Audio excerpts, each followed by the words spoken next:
In our last game night video, I said I would never sing again if we got 50 likes. It's been a long game night, and I've been losing like a dog.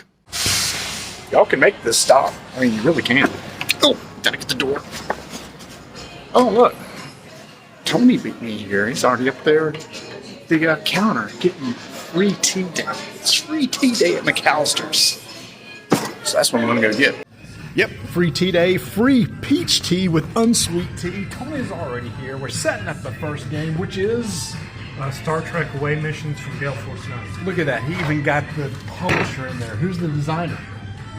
That I don't remember. If he pulls that out of his head, that's pretty good. Probably, it's not John Dewey. No, who is it?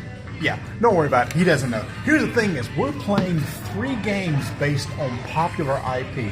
Star Trek first. We're going to play Stranger Things. It just came out from Rob Daviau. Simon Rob Daviau's son, yes. It's a co-op? Co-op. And then finally, we're going to finish off with Trials of Tempus, which is a new D&D themed game from WizKids. So let's get started.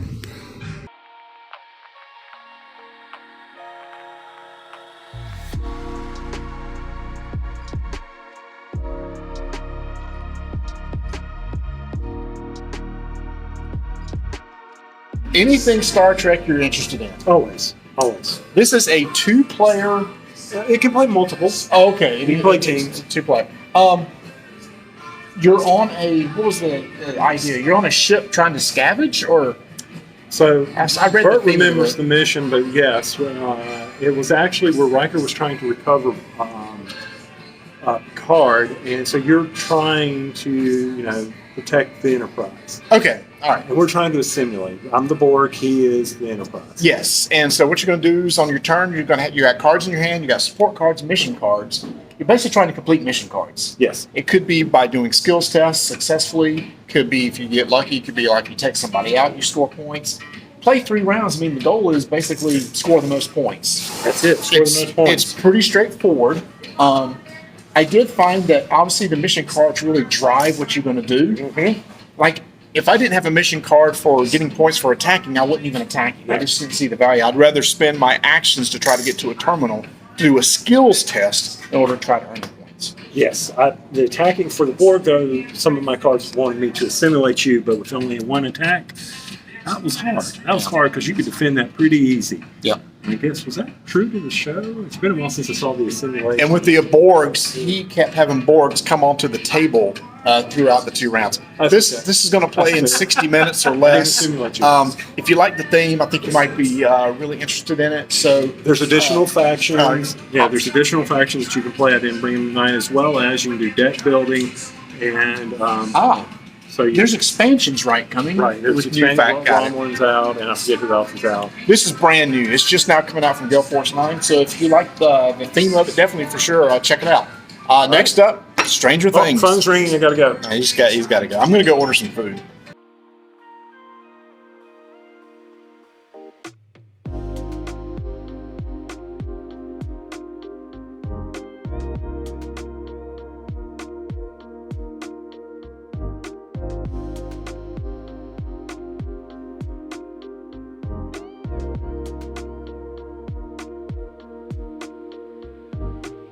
All right, they say a good sign of a co-op game is one that you don't easily beat. Well, we beat this. Congratulations, Rob Daviau. We did not easily beat Stranger Things. Well, I mean, that's good.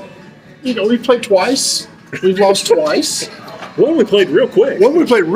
Because Thanks, Marty. Nancy got scared really fast. I jumped into something I shouldn't have done. This is a co-op game playing in the world of Stranger Things. Tony has never seen Stranger Things. So one episode. As a person who never saw it, what do you think? Now, again, we'll give our thoughts on those who have seen it. I mean, it's so instead of trying to remove whatever from the board, I like the complexity that you run into with trying to push your luck. It's very quick timing, but I mean, it's it's going to be difficult. It's going to be very difficult to beat season 1. That was a lot of words without saying really anything. Okay. Was that not? Is that not how you do that? do you basically say nothing without accomplishing anything? I mean, I don't know. I'm mixed. Anytime, I don't think it was too hard, but yet we didn't win.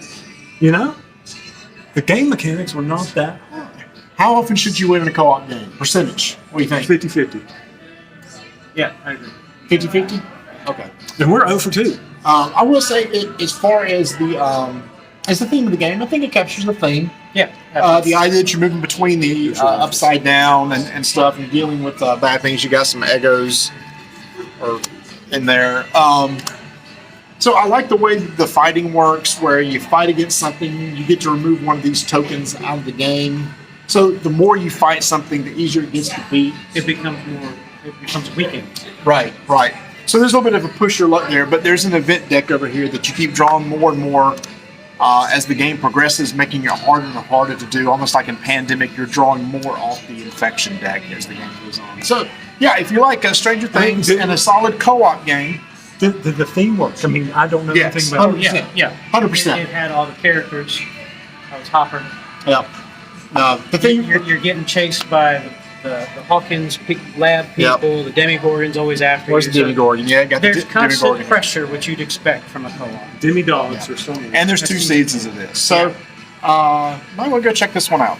That is what? Stranger Things from Simon Simon. and Rob Davia. Come on. Come on, man. Come on. Come on. Come on. All right. It's a Davia. All right, we got to go set up Trials of Tempus. It's a big boy.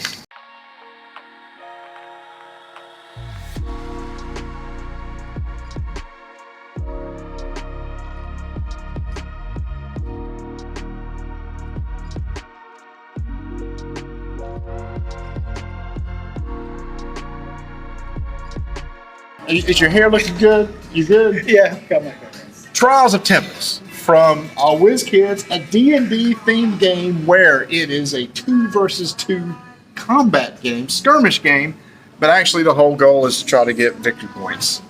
Victory points are done through, how you get some victory points? Doing stuff. There you go. You do stuff, and you get victory points. Victory points are going to be variable depending on what cards come out during the game. Loot. So you do quests, you get loot, and you attack monsters. Yes. Monsters is the quest. Yes. Depending on what the quests are, you always get points for loot. You work your way up the different quests, you'll get points. And there's a trigger to where when you get an X amount of victory points, a big boy comes in here. And then the goal is, once he's knocked out, that triggers the end of the game, and the person with most victory points wins. It's kind of a bear to set up. It took some time. Took us 2 hours. Not to set Y'all up. a long time. Not the setup, no. The gameplay took us 2 hours, but you can see there's a lot to it. The minis are super nice, though. I mean, you see how nice and painted they are.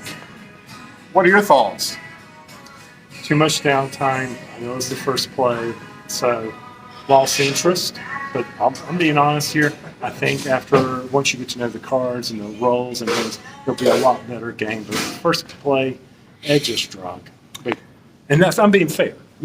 Oh, yeah. So you had mentioned we both have played Onslaught from WizKids, and you said you liked it after just one play. You say you probably like that better. I think Onslaught was a little more straightforward in the mechanics. There's a lot happening in the cards. You have a lot of cards out on the table at one time, but the cards and abilities are a lot of fun.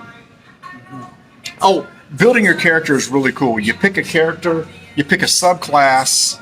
There's a ton of way to customize your character every time you play. So, replayability. No, I mean, you could actually min-max your characters because you're supposed to do at the beginning of the game, you draft. You actually draft what class you want to play, what subclass you want, and which character from that class do you want to play as, which creates a whole deck of cards. I do like the card play mechanic. Can you legacy them? No, there is no legacy. You can't build them up. Like if we were to come back and add different quests or things like that. No. But as you go through your deck, go through the deck first time, you get to upgrade one card from level 1 to level 2. You have cards that are always in play that you can use, but at the beginning of the turn, you're going to draw cards. You're going to have a hand of cards that you can use. So that's it. Thing is, though, it's probably going to take us a little bit to get cleaned up. So we're going to get cleaned up. Again, if you don't want to hear me sing anymore at the begining, 50 likes. However, Please like it. Yeah. Please Like like it. it. Please like it. He said he's going to make us sing next time. yeah, if And we don't nobody get it, needs I'm going that. to start making all them sing. All right, say bye. Later.